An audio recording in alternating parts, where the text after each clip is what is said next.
akan menjelaskan metode psikologi dalam studi agama. Yang pertama itu ada metode dokumen pribadi dan metode karakter pengalaman agama primer.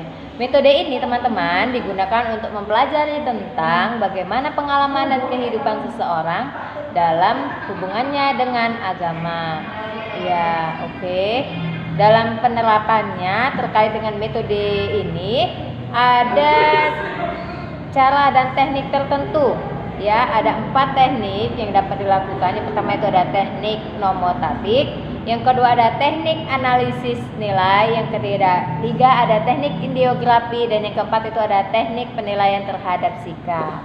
Oke, yang kedua itu ada metode kuesioner. Metode kuesioner ini merupakan suatu metode dengan menggunakan daftar berisikan rangkaian pertanyaan mengenai suatu hal atau dalam suatu bidang.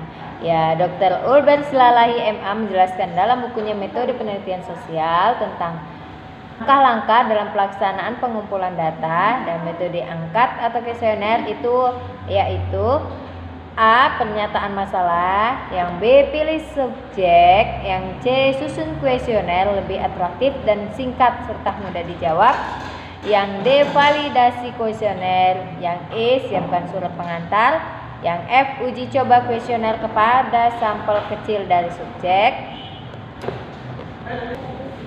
yang G. Tindak lanjut kegiatan, yang H. Lakukan pengeditan kuesioner dan pengkodean terhadap tiap respon, yang I. Analisis data, yang J. Tulis satu laporan yang menyajikan temuan. Oke. Kemudian ada 2 tipe menurut beliau. Yang pertama itu pertanyaan dan jawaban yang terbuka. Yang kedua ada pertanyaan dan jawaban tertutup. Oke, yang lanjut. Yang ketiga itu ada metode interview. Oke, interview atau wawancara adalah suatu metode pengumpulan data yang sering digunakan dalam metode penelitian survei yang digunakan untuk mendapatkan informasi tentang isu yang menarik minat peneliti. Oke, teman-teman, lanjut. Yang keempat itu ada metode public opinion poll. Ya, metode ini merupakan gabungan antara kuesioner dan wawancara. Cara mendapatkan datanya adalah melalui pengumpulan pendapat khalayak ramai. Ya, oke. Menurut Erianto, polling adalah suatu penelitian atau survei dengan menanyakan kepada setiap masyarakat mengenai suatu isu atau masalah tertentu.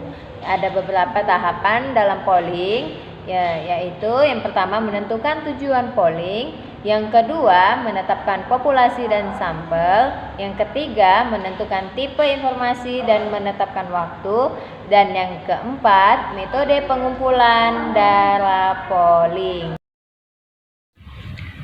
5. Metode skala. Teknik ini digunakan untuk memperoleh data tentang faktor-faktor yang menyebabkan perbedaan khas dalam diri seseorang berdasarkan pengaruh tempat dan kelompok. Misalnya, sikap liberal lebih banyak dijumpai di kalangan penganut Protestan, dan sikap konservatif lebih banyak dijumpai di kalangan penganut agama Katolik, dan sebagainya. Yang keenam, metode tes, yaitu melakukan percobaan kepada seseorang atau kelompok pada situasi yang telah diatur sedemikian rupa, sehingga dapat diketahui kejiwaan agama seseorang dalam keadaan tertentu. Misalnya, melakukan tes kekuatan tidak mencuri walaupun dalam keadaan lapar, serta ada peluang untuk melakukan itu. Begitu juga keluasan dan kedalaman ilmu agama dapat diketahui dari ujian lisan maupun tulis. Juga lewat tes dapat diketahui bagaimana sikap seseorang beragama sewaktu menghadapi orang lain.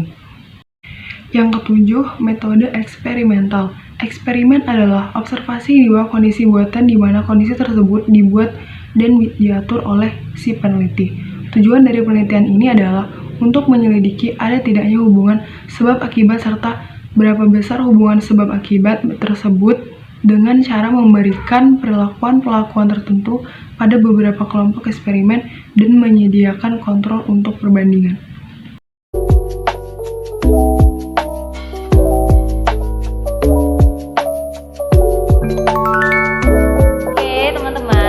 Penjelasan dari kami. Terima kasih karena sudah menonton, dan mohon maaf apabila dari penjelasan kami tadi kurang berkenan di hati teman-teman.